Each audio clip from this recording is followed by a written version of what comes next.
Executives underestimate how much influence they have on buyers and how much they lose by not showing up. Now, whether they like it or not, their perspective matters to the market and directly influences buying decisions. The 2025 B2B Thought Leadership Impact Report from Edelman and LinkedIn shows that more than 40% of B2B deals stall because of internal misalignment inside the buying group. Now, the reason isn't what you would typically think, like price or competition. It's actually a people problem, specifically what the report calls hidden buyers. Ooh. These are stakeholders in finance, operations, legal, or compliance who hold influence over purchasing decisions but rarely engage with sales. All right. I'm going to tell you more about that, but I'm going to do it through a lot of numbers and stats. So close your social media tab over on the side and turn on your noise canceling headphones and let's jump in. 71% of these hidden buyers say that they have little or no direct contact with sales reps. And 95% say that high quality thought leadership makes them more receptive to outreach from a vendor. 71% trust thought leadership more than marketing materials when assessing a company's competence. And 79% say they are more likely to champion a proposal during an RFP if it comes from a company that consistently produces high quality thought leadership. All right, thought leadership is turning out to be a revenue enabler that influences decision makers who never appear in your CRM. So think about that. The data also shows that hidden buyers value the tone and format of what they read. 65% prefer a human, less formal voice over a polished corporate one, and 57% favor short, accessible insights over long academic-style reports. 60% associate a distinctive style or presentation with higher quality. This means that they want perspective, not perfection. And that insight aligns with what I see every day. Executives hesitate to publish content because they're unsure what to say, or they feel pressure to sound profound or provocative. But all that is just manufactured in their own heads. Yes, there are some challenges, but there are ways around that. Now, I'm going to speak directly to the execs here, but there are takeaways even for non-execs too. Okay, let's get into those challenges. The first one is comfort. You become more comfortable with practice, and the only way to practice is to start. So you got to get those reps in and actually engage in making thought leadership content. The second challenge is clarity. You don't have to invent a hot take because you've already got opinions. I mean, every strategic decision you make as a leader is a statement of belief about your customers, your market, and your approach. Sharing some of that reasoning publicly gives the outside world a glimpse of how you think and why your company deserves to be trusted. Many executives, especially humble ones, and I'm looking at a couple of you that I work with on a regular basis, still think visibility is self-promotion. They prefer to let the brand speak for itself. And that might have worked 10 years ago, but it doesn't work now. The market no longer separates brands from the people who lead them. Buyers want to understand the humans behind the business. Although executive thought leadership might feel like you're turning yourself into a brand, it's really about giving your brand a human signal. The format doesn't matter as much as the intent. You can post a short video explaining a company decision, just hold up your cell phone and take a selfie video. You can talk about a memo or a new policy or a paragraph about how you think the market is changing. You can take something internal like your stance on AI tools or your return to office policy and explain the reasoning behind it. You don't have to present it as a universal truth. You can just say, this is the right approach for us and here's why. That level of transparency helps people see what kind of leader you are and what kind of company you run. It's also worth remembering that, like everything else you do, executive thought leadership is rarely a solo project. The best work is almost always edited, refined, or ghostwritten by professionals who understand how to present your ideas effectively. Videos are cut, scripts are trimmed, visuals are added, written pieces are edited for clarity and rhythm. I myself have edited tens of thousands of words from executives and turned them into high-performance pieces. The core ideas, of course, they still come from you,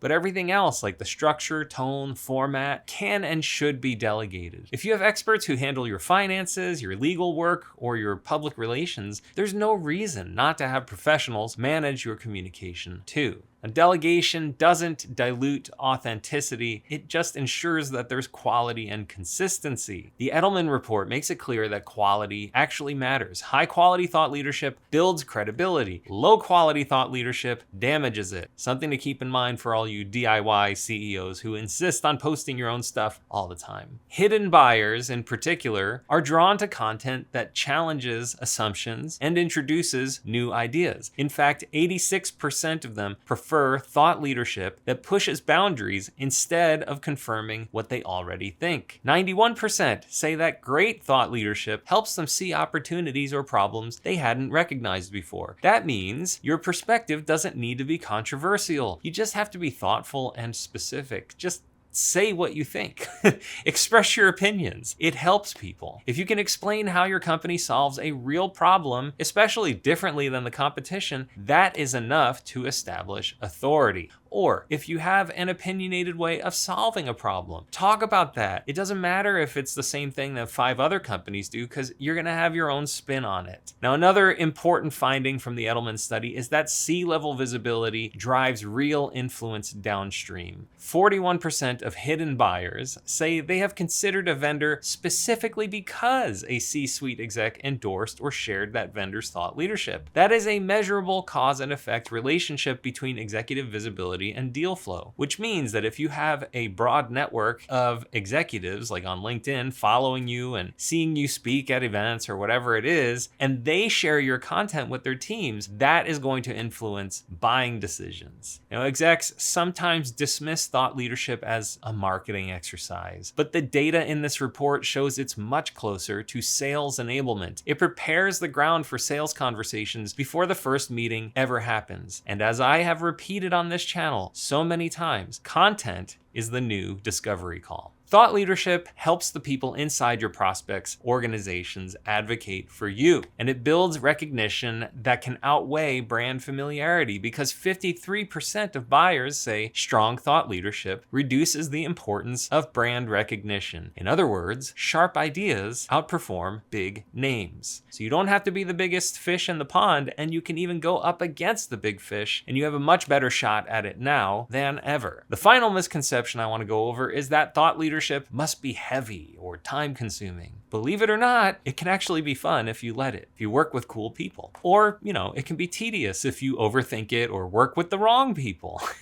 If you're an executive, you already spend time explaining your ideas to your team and your investors and your board. You can repurpose some of that thinking into public insights with minor adjustments. And if you want to add your own twist to it, your own personality, whatever, you can do that. That's the beauty of it. It's the stuff you're already thinking about, the stuff you're acting on every single day. You just make it more public. You don't have to dive into, your deepest, most intimate secrets or anything. You can just share high-level thoughts. In fact, a 5-minute conversation with a ghostwriter like me, offering you a few key notes on direction, and then an experienced editor, video or writer or whatever, some sort of editor, we can turn your raw ideas into a polished asset. And that's how you want to treat thought leadership, like a high return activity, because your time is valuable and you should be focusing on where it adds the most value, providing ideas. Everything else, like writing, design, editing, and publishing, all that can be delegated. You can even have other people log into your LinkedIn and post for you. You don't even have to be there.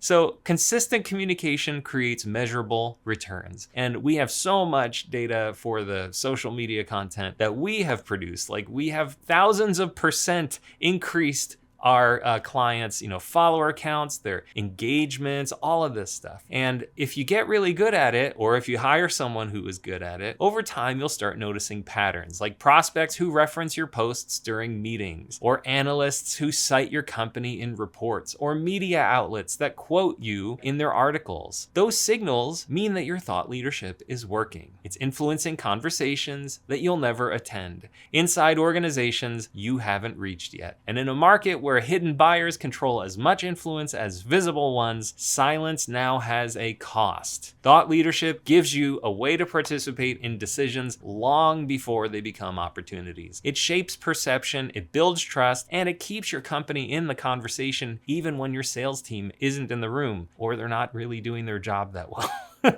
So That's the real business case for executive thought leadership. It's not about attention or vanity, but about access. It's about getting your thoughts out there and into rooms where you will never be, that you don't know about, and you can be influencing decisions that are made that might even happen in your favor. And when all of this is done consistently and well, it becomes the secret weapon that turns readers into revenue. And if you need any help with any of this, we do tons of executive thought leadership. Very happy to even just get on a call and give you some advice, or, have us write something for you. Just let us know. Go to edifycontent.com, and I'll see you in the next video.